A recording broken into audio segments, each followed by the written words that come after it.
to have Paul Tiefel back, giving us an overview, a slide presentation. And I have to just, Paul. So there's Cedron Valley down below. And this area here is where the Garden of Gethsemane was. Of course, this church is on it.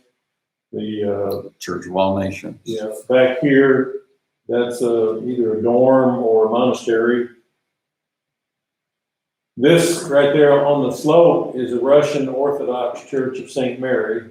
Didn't go in there, but it's interesting looking architecture. And then this is the Church of All Nations. And inside the Church of All Nations is the Stone of Agony. Not sure what I did to this photograph, but anyway, that's the Stone of Agony. And of course, it was pretty crowded when we were there, people all around us kneeling, so forth. And it just occurred to me, wouldn't the dirt have been softer than the stone? Anyway, olives, then we cross the Kidron Valley and enter the Lion's Gate into the Muslim quarter of the old city. And this is a busy place in the morning because there's 3 gates that are into the old city that accommodate vehicle traffic. This is one of them, and this is the Muslim quarter on this northeast corner of the old city. Paul, what are these blocks out in front? That's a Muslim cemetery. Okay. And we'll first take a look at the Church of St. Anne real quick and the ruins over here of the pools of Bethesda. If you grew up in a protected Protestant environment like me, you didn't know that St. Anne was the mother of Mary, the mother of Jesus. She was Jesus's maternal grandmother. And this is, I think, one of maybe 2 churches in the old city that the Muslims did not completely destroy. It's really beautiful inside, very simple but ornate, and the acoustics are fantastic. Yeah. When was anybody in your group sing? No, we didn't have a lot of singers, but they say if you hear somebody singing here, it's just reverberates off the wall. We had a guy that did it solo, and it would just you weep. Yes, it's incredible. It was built in the 12th century. Okay. And then right next to the church, that's the corner of the church you see in the far upper left, are the ruins of the pools of Bethesda. And in this particular area, there are ruins from Herodian times up through the Crusader times. So that could have been the Aqua Bethesda. So they think these are the pools. This is the northern pool, and that's the southern pool. And of course, it takes some imagination to kind of construct what it might have been like, but those are the pools of Bethesda. And of course, there's a cistern there. And then we start down to Via della Rosa. Again, if you're up in a protected Protestant environment, I'd never heard of the 14 stages of the cross. But this is a map of them. They start out in the area where the Antonia Fortress was, which is in the far northwestern corner of the Temple Mount, which is right here. So this is the Temple Mount down here on the lower left.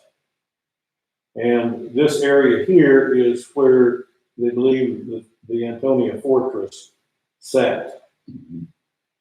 And today you've got a school right here, a Muslim school. In this area, you can see the playground. And then this over here, this long building, that's a monastery. And then if you can't see the street, but it's in between this building right here and this building. And if you go in off the street under this little archway and then take a left, then you're looking at the Church of Condemnation. Great name. And then you go down in the basement of the Church of Condemnation, and you can see first century pavement stones. And this Roman game was etched into one of the stones. Of course, the possibility is this is the game that was used to When they were mocking Jesus. Yeah. And then as you leave the Church of Condemnation, this is a very well-known landmark, Oklahoma Arch. Oklahoma, of course, meaning the words that Pilate would have said, "Here's the man." Behold the man. Behold the man. And each stage has a disc like this. This is stage 5. You can probably make out Simon, Cyrene. Yes. Carrying the cross. So stage 5 is where they believe Simon Cyrene picked up the cross. And this right over here, there is a stone where tradition says Jesus placed his hand. And there's a nun putting her hand there. And this is stage 7, which is, according to tradition, the place where Jesus fell the second time.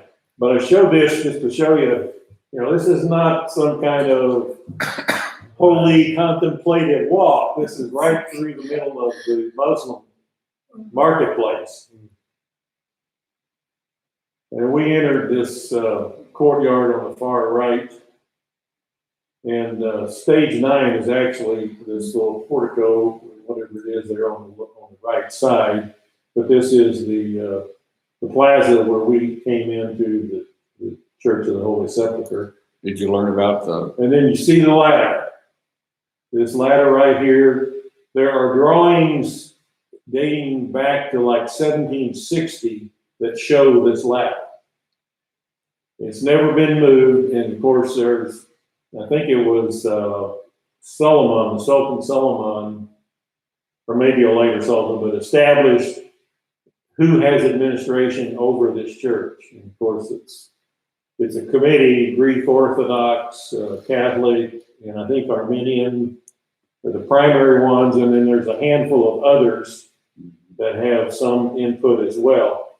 Nobody will move the ladder.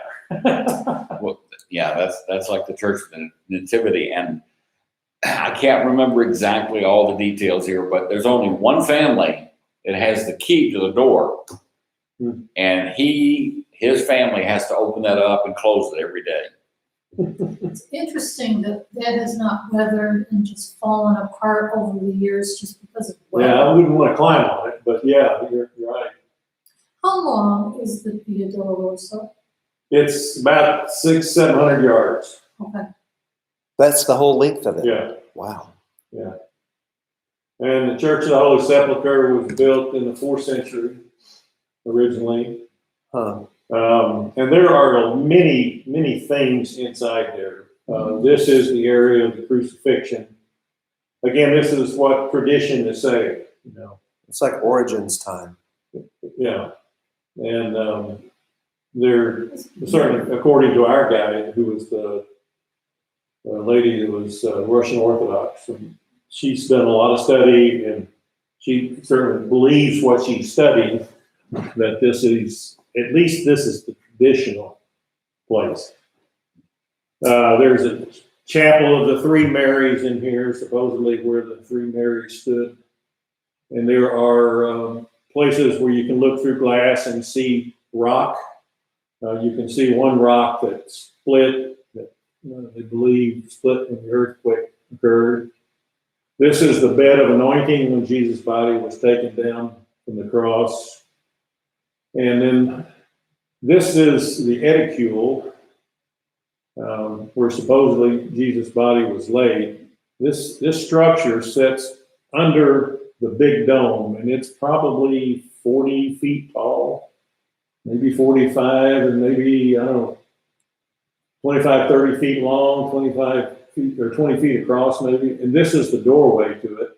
So this door is on this right side entrance here. Paul, when was the oldest structure built there? The one that we're looking at? I'm not sure when this particular structure was built. Would it have been 4th century or before that? Wouldn't have been before that.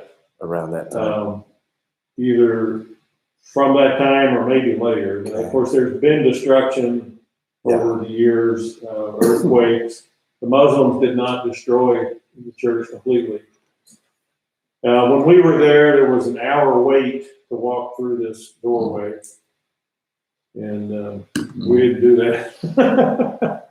He's not there. That's the thing. Yeah, he is risen. Is this rock face, Huh. and that is the skull. Oh, interesting. Oh, Oh, okay, I see it. And our guy referred to this as the Protestant Golgotha. so the cross would have been probably on top of it, if that is it. Well, or down here. You think? Yeah. I don't know. Yeah.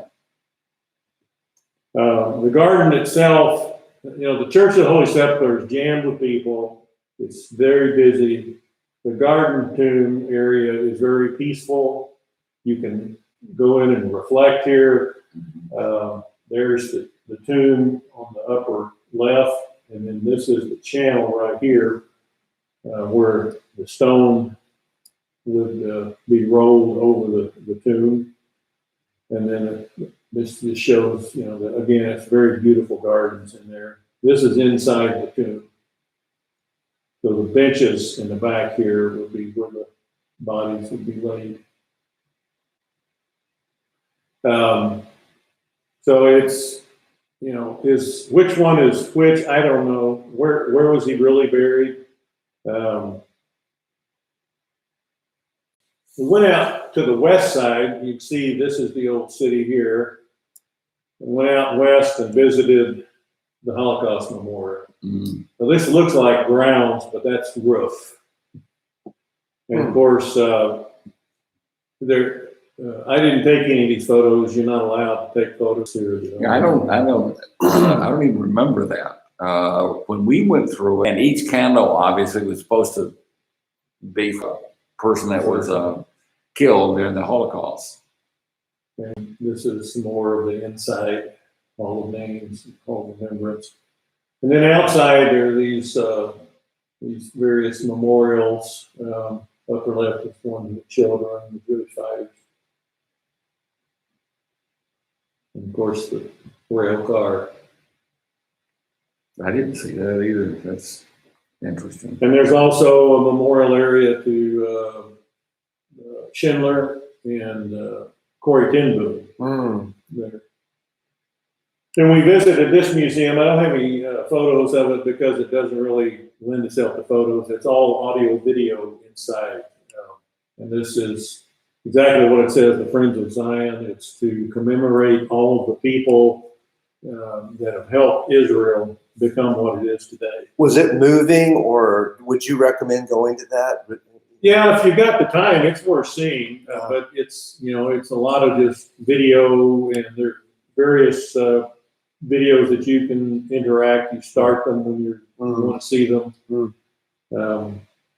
There's a lot of information in there. Great little espresso bar inside. And we walked, but I'll also show you, this is the Russian Orthodox Church of Ascension on top of the Mount of Olives. That's the tallest structure up there. And in the grounds is the Dome of Ascension.